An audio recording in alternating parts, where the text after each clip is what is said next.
I'm Yuri. I'm Jacob. And we're going for a drive. Finally, we're reviewing the Tesla Model Y. Just on its way out before a refresh without launch control. That was chill. It's nice. We're in standard. Like, that's a... Oh, there we go. It picks up.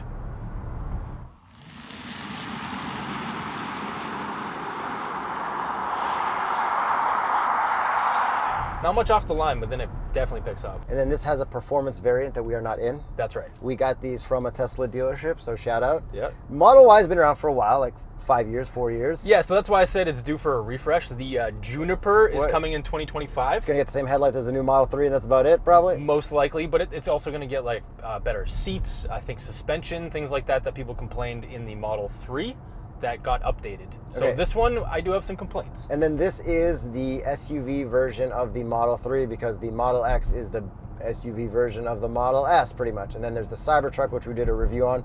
So watch that because that was fun. We actually did 2 reviews on the Cybertruck. Yeah, we did. The first review was of a go-kart Cybertruck. That's right. First one in the world. Do you like the looks of this still? It kind of holds up. Yeah, I mean, it's a little blobby, but it looks better than like a Mercedes EQ product. Yeah, because like the front end still kind of looks normal car-ish. And then like these don't really come in cool colors. We got a gray, I think comes in gray, white, and like a dark reddish. Gray is the only free color. Everything else you have to pay for. And then you just wrap your Tesla. Yes. That's what everyone does, which is fine. That's cool. That's the only way to customize these things other than changing your steering wheel to a, what's that called? Yoke. Yeah. A lot of the aftermarket does that. Headlights are cool, taillights are cool, but definitely need to be updated. Yeah. This is a hatchback. Lots of room there, especially when you fold the seats down. This is like a very practical hatchback, and I think this can come in 3 rows, you said? Yeah, there is an option box that you can tick to get a 3-row, 7-seater version of this, which is insane. That is wild. Yeah. That is wild. I don't know where you'd fit people's heads or anything, but you can do that. And then moving in on the interior, because some of the interiors are a little different. That first Model S we drove, I believe, had a gauge cluster. It did? This does not have a gauge cluster. It just has a screen in the middle. To get into drive, we actually have a shifter. To turn on turn signal, we actually have turn signal stocks. Yes. And then to customize your mirrors and all that stuff, you have to do that through the infotainment. I think it's right here somewhere. I forget. Mirrors right there. Yeah. So then you use adjust the things here, which is pretty fun. Yeah. So it's like, once you own this car and you get used to that stuff, you can figure all that stuff out. And then this one does have the self-driving stuff. So let's go to autopilot. We have full self-driving supervised, which did take a while for the cameras to calibrate. And this one we just click down. Yep. So now it's just driving straight, but it doesn't know what the destination is. There's a stop sign there. Will it stop at the stop sign, even though we have nothing in our Google satellite view navigation I think it maps. will stop. That's my guess. And then it'll go straight through. Yes, because it doesn't know that we should go left or right. Okay, I'm ready. It is... It's already slowing down. It's an all-way, so if we blow it, it's not the biggest deal, right? Dude, it's already doing it. Can we show our cameras while driving? What do you mean? Like our... Oh, like, I don't remember 360 how. camera-ish? Is it this one? Oh, look at that. Wow. I wonder if it looked both ways or just the time. The computers looked every way. Okay, well, that is very cool. The self-driving stuff is cool. I know people are like, it's not self-driving. Like, this is pretty much This is pretty much self-driving, I'm going to give it that. Let's just say I would trust this driving me home from anywhere. You're allowed to have that name. Yeah. Okay. Although it is like a beta test and they've, Yeah. Okay. But it works really well from our experience. So then this is kind of like a small family car. Yes. Like a small SUV. I've got some friends who own this. They like it. My real estate agent, after he sold me my house, bought one with my money. Oh, you're welcome for that. Shout out. Car, yeah. From the commission. Yeah, we should have reviewed it the day he got it. Yeah. Then we would have had a sick review up 4 years ago, but probably. we just waited till we got one. Here we are, right before the refresh. Yeah. Inside though, it's very comfortable. You're 6'1.5". Do you fit in the front seat? Very comfortably. Do you fit in the back seat? Very comfortably. Do you sometimes not fit in the back seats of brand new EVs like the Dodge Charger? Yes. How? I don't know. But one thing I do have to complain about is sitting in the front seat. Although the seat is actually comfortable itself, this is like a little bit too forward pronounced. The headrest? So I feel like I'm like at a weird angle if I want to have my head back. What if you're a chick with a ponytail? That would probably be bad. What if you had a helmet? That would also be even for worse. Race car tracking. Yeah, like a performance trim. Yeah. Okay. Yeah. And then something about this compared to normal cars. So if you've never driven a Tesla before, this is a thing that bothers me. The key is this key card, or you could do it to your phone. You have to put it here to like drive and whatever, which is kind of like, all right, I just want a key fob. I don't know if you can have a key fob for a Model 3. I know you can't for a Cybertruck, but I think you can for an S and an X. I like key fob life. Yes. If I was to own this and you can't have a key fob, sorry, Tesla fanboys. We are new to this. We don't know everything about it. I like key fob. If I own this, I would probably just use my phone as a key, to be honest. Like, I'd just be like, yeah, whatever. I'm just going to subscribe to Tesla Life, and it is what it is. Well, I like key fobs. That's a fun thing. So do I. And then the other thing I do not like about Teslas is that even though they do have 360 cameras or cameras on each side, which does your Sentry mode, so you can see if somebody like from your app, somebody like door dings you and stuff, and all that scratches your car and all that stuff. It doesn't stitch it together like a traditional 360 camera. But what it does do is it has this thing here. So if you like come to like a stop or whatever, then this you can like kind of, or at least in parking lots, it'll do like an above view with like full radar around it, or sonar or cameras or whatever they're using. I don't really know. And it even showed the lines in a parking lot. So it's like you kind of do have above 360 camera, but it's weird. Like, I don't know. But when they introduce that, I think that'll be great. I think Tesla people will love it. Even though I'm sure you guys don't need it and it's perfect the way it is and actually better. But thank you for subscribing, Tesla people, to our channel. We love you. Yeah, we love you, we Tesla love you. People. Love you, Tesla people. Love you. The stock just needs to go to the moon. Something like that. I don't know. We need to go to Mars. Whatever we have to say for you guys to subscribe to our channel. Go, Elon. Do whatever you want. Yeah. I'm actually just going to upload all my videos to X from now on. Oh, yeah, we should do that. Anyways, back to real life. Other things that are cool about this. It comes on Continental tires from the factory. On some trims. Yes. I have seen a lot with it, and we are rolling on the Continental Pro Contact RX. That's right. So if you have the choice to pick up a Model Y on tsp.truecar.com, make sure you find one that already has Continental tires on it. That's right. And looks-wise, I do like how this looks, especially with these wheels. I really do like the up trim, like the performance all-wheel drive ones, like the performance wheels. They look pretty cool.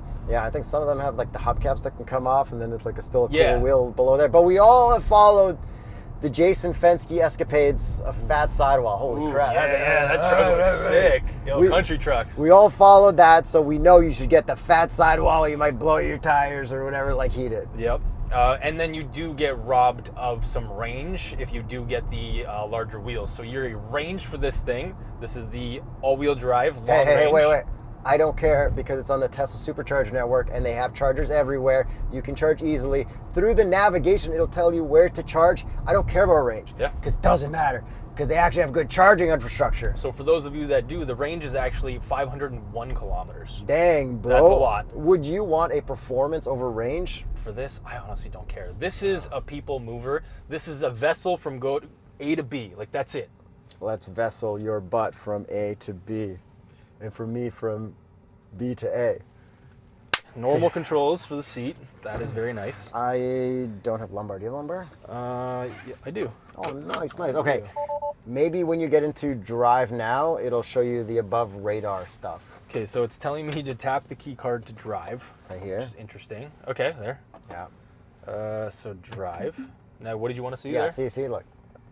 It shows this line is that actual line. Yeah, why is it showing me this ghost there? Because that was you, bro. That was you. Yeah, but I'm not there anymore. Why is it showing me past data? See, this is interesting. It's like, yeah, you have data of like lines and stuff, but it's not the actual thing. Okay. Hey, you're just a chill guy? Let's just be a chill guy. Chill guy meme. Chill guy meme. If that's still popular. Definitely not, but I'm a chill guy. Oh, that is chill. Oh, that is like the perfect amount of like acceleration for an electric car to not get sick. It really is. Like, and it picks up later and you still get that feeling. They nailed the amount of torque that you're getting. It's like Volkswagen feels slow because it's like consistently slow. Like ID4, right? Yeah. The ID Buzz was fine. But this is like, oh, it's pleasantly getting faster. I like that. So like, if you left this in chill, I wouldn't even care. I'd be like, yeah, cool, that's great. Okay, and this is your first time driving a Tesla in like 4 or 5 years. Yes. And we put a couple hours into it. Yep. Do you not feel like you're fully used to this infotainment now? However they did this compared to like how Mach-E's do stuff and other weird companies. Yeah. These guys just made it right. It's intuitive. It's an iPhone on wheels in every sense of the word. Like the way that the system functions, the infotainment, there's no lag. Like everything just works. The way that it looks, the way that it drives. It's just, again, it's an appliance from A to B, but in a really good way. If you didn't care about driving, if you just want to go to destinations and not worry about oil changes and whatever else you need for a gas car, I get that. Still, you got to change your brake fluid because you're going to need TotalEnergies in this thing. How can TotalEnergies help you out if you do not drive a gas car? Well, Yuri, while electric cars do not require engine oil due to their simpler mechanics and reduced friction, they still need other fluids like coolant, transmission fluid, and brake fluid. These fluids ensure the smooth operation of mechanical parts, prevent overheating, and maintain braking efficiency. Can we say that exact same thing if we review an i3 Rex again someday? Well... Because you technically probably need actually both. need to change the oil. Well, for sure you do. In the generator, Yeah. even though it's an electric car. Yeah, I'm going to put this into... Oh, that's not self-driving. How do I self-drive? On the turn stock. On the turn stock. On the drive stock, the shifter. This one? The shifter. The The this shifter one. stock. Ah, not the turn stock. Oh, sorry, I just want to turn that off now. The shifter stock. I know, I'm trying to cancel it. Okay, there. Self-drive. Hey. Okay. You can even program it to do it so, like, if you click down twice, it'll do that instead of just once. You don't Oh, yeah, accidentally get like a into safety thing. That makes Yeah. sense. Okay, so that's all really nice. Hey, what does the horn sound like? Does it sound like the Cybertruck? Normal. And it doesn't pump it in on the inside. That's cool. Yeah, Hey, so- no pumped in audio when you floored it either. No, very Just normal. Like normal car. Yep, my wipers just automatically Wait, went. 2 or 1? 2 wipers, not a Cybertruck. And I'm sure if I go to controls, I can then do my wipers through here. Otherwise, I can control them through this. Oh, self-driving is doing something. It thinks we're at a stop sign. Okay. So it's not a perfect system. I don't know what happened there. I don't know either. Check the tapes. Someone in the comments is going to let us know. So there you go. We tried to use the wiper while doing that. Obviously, it can't work. Yeah. Okay, let's just get back into it, see what happens again. Very interesting. Okay. So yeah, you can control the wipers through this turn stock, and then you can customize the wipers through here, which is, kind of insane, but it does work. It is, I would say...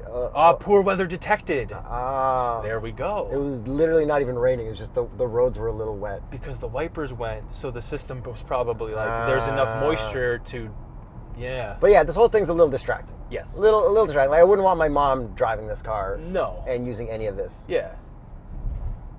Let's see if it'll come to a stop at this intersection. It's already coming to a stop. Nice. But I don't have anything programmed, so I don't know what it's going to do. Probably just stop. Or do not try to cross this like No, 4-lane no, highway. no, Please, no, please do not. Please do I'm not. not that psychotic. Okay. It's actually going, Yuri. I don't know what to do. Let it Let's go, just see let what it go, let it Okay, I didn't do anything. I didn't do anything. Oh, that was terrifying. It did it. That's something I'd be scared to do in real life if there's action cars. Yeah, I would not recommend that to anyone, but it did it. Wow. Okay. Shout out that team. All right. One thing I need to complain about. Suspension, not the greatest, not the softest ride. In comparison to other vehicles in this class, I feel like it's a little bit harsher, but it's not crashy. It's just like you feel everything. Yeah, in it. but I guess is there something you could compare this to that is an electric SUV? Because wouldn't they all be the same? Like the Mach E non-GT. Yes. It's probably just as bad. No, because that one was bouncy, but from what I recall, you wouldn't feel all these little imperfections. From what I recall. But both not perfect. Yes. Compared to the Mach E GT with MagnaRide. That's right. All right, cool. And there is no like MagnaRide or air suspension for this, yeah. So that all makes sense. Steering feels fine. You can change the steering wheel feels great, and then I'm not doing anything with it. You can change how much feedback it gets. Yes. Now that I'm not driving, let's just So we got light. Let me just ease it up for the computers. Now the computer has light steering, so I can get some more range out of this thing. Get back to driving. Okay. Nope. Okay. Oh, there we go. Let off the pedal. Yeah. We have one pedal driving, which I really like. However, it is not customizable, but I think it is tuned very well. I wish I could turn it off, but I'm sure it's a thing that you can get used to. So if you own this, I'm sure it's not a problem, but yeah, so that's how that works. You can also tow up to 3,500 pounds with this thing. Oh, that's pretty good. Yeah. I'm sure you lose some range, but that's the price to pay. What if you just run a lawnmower business with electric lawnmowers, and you tow the electric lawnmowers and mow with the electric lawnmowers? What if? What if? Someone's doing it. Yeah. And then in here, I'm looking at this like wood-ish pattern, I really like how it looks. Nice material. Yeah. I like the light headliner. Yeah. I don't know if you can get a light interior. I'm sure you can. I love Teslas with light interiors. Obviously, they're going to get wrecked, but I think they look cool. And then we do have a wireless charger, I believe. Velour wireless charger. Yeah. And then we have a large cubby down here, and we got cup holders that would totally pass. Yeah, lots of room in your armrest. And then, here, I have my McDonald's cup. There we go. Perfect pass. And then the visors.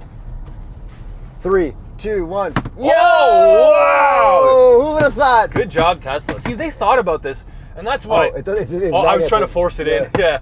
That's why the Cybertruck didn't need it, because they're like, you know what? It covers the whole thing anyways. And then here we got the little camera that watches us. That's for what enables full self-driving. Yeah. No, it's full self-driving supervised. Yes. Full thing, and then supervised. Cool glass moonroof thing. Yeah. But no cover or anything like that. But I think it's tinted enough that it's fine. Yeah, I think so too. The materials in here, honestly, feel pretty good. Yeah. Like the stitching and stuff looks nice. I can't really complain about that much. I know. Like, man. Yeah. We should have reviewed this years ago. Probably. Or did it get better over the years? Tesla fanboys, let us know. But it'll be good to experience, hopefully, the new upcoming refresh, like back-to-back with this. Yeah, that would be good. Because, you know, you drive a car and then like 5 years later you drive the next one. You're like, okay, what did that really feel like? Unless you're Rady. Yes. You drive every trim of every car every day. Multiple times per year. Shout out Rady. Yeah. So would you want this or a Model 3 if you could have one non-performance? Personally, I would still go for the Model 3, especially because the refresh is out and I can see it. Even though trunk over hatchback? Yeah, well, no, because doesn't the Model 3 have a bit of a hatch? If I remember? It's just a trunk. Are you sure? Pretty sure. My memory's really bad, man. Okay, whatever. I just like the looks of the Model 3 regardless of hatch space. I think it's hard not to like just have a nice big hatch because it's so usable. It is for like a family car, yeah, but for me as like a fun-ish sort of car. Would you get red or would you wrap it? I'd probably get red. I think I'd wrap it, but something that's still subtle, that like it could be like an OE color. I would wrap this in stainless steel. Oh yeah, that's a good choice. Isn't it? I'll go with basketball texture. Oh yeah, okay. No rules. And then, how much does this cost? Because there's a bunch on tsp.truecar.com. A lot of used ones, lots of choices all across America. How much do they cost brand new? It starts at $59,990 Canadian. For the rear-wheel drive one, $63,990, which is the all-wheel drive long range. There's also a performance trim, which is $68,990. Yeah, well, I mean, they get a lot right. They did. And the charging, like, if you want an electric car, like, this is the world's best-selling vehicle in 2023, and I like totally understand why. Yeah. It's just such a normal, like, the way that they implemented everything. If you don't care about driving, it's just like A to B in a nice vessel. This is it. It's like, especially with the self-driving thing. Like, it's. I keep thinking I'm in the Cybertruck. The self-driving thing is unreal. It's a little boring. It's very boring. The people who buy the car are a little culty. So, like, do you want? But don't be mean to us in the comments. Yeah. Do you want to be part of that, or were you like, I don't know, like, it's a little boring, a little culty. Maybe I'll go for like an alternative one. But I mean, even those companies, I feel like everyone wants to try to get culty. Like even Rivian people, I think they're trying to be like Rivian people about it, right? Yeah, poor weather detected. I mean, I understand why this sells in the way that it does, because like this does everything better than like an ID4. Like I hate everything about the ID4. Anyone who buys an ID4 over this was wild. That's what I'm saying. It's like, oh yeah, Volkswagen versus Tesla, but build quality, whatever. This experience is way better. Yeah. So shout out, buy this over an ID Buzz, ID4, not an ID Buzz. Not an ID, ID Buzz. ID4. ID4. Thanks for watching. Thanks for subscribing. And let's see, can I write subscribe with this? Yeah. There's also like games and all this stuff in here. I'm pretty sure you can watch Netflix and YouTube and all that fun stuff. Yeah. It's got all that, all the infotainment stuff. No Android Auto, no Apple CarPlay. You can make phone calls. You can look at your cameras. You can do all that stuff. Yeah. I connected through it and it was all fine. Yeah. The climate controls are all in here. Everything works pretty well. The stuff we forgot to mention that we mentioned in our Cybertruck. That's okay, because everything works flawlessly over here. I'm just like, pressing buttons, and I can just do autopilot and just press buttons and stuff. Thanks for watching. Thanks for subscribing. See you on the next review.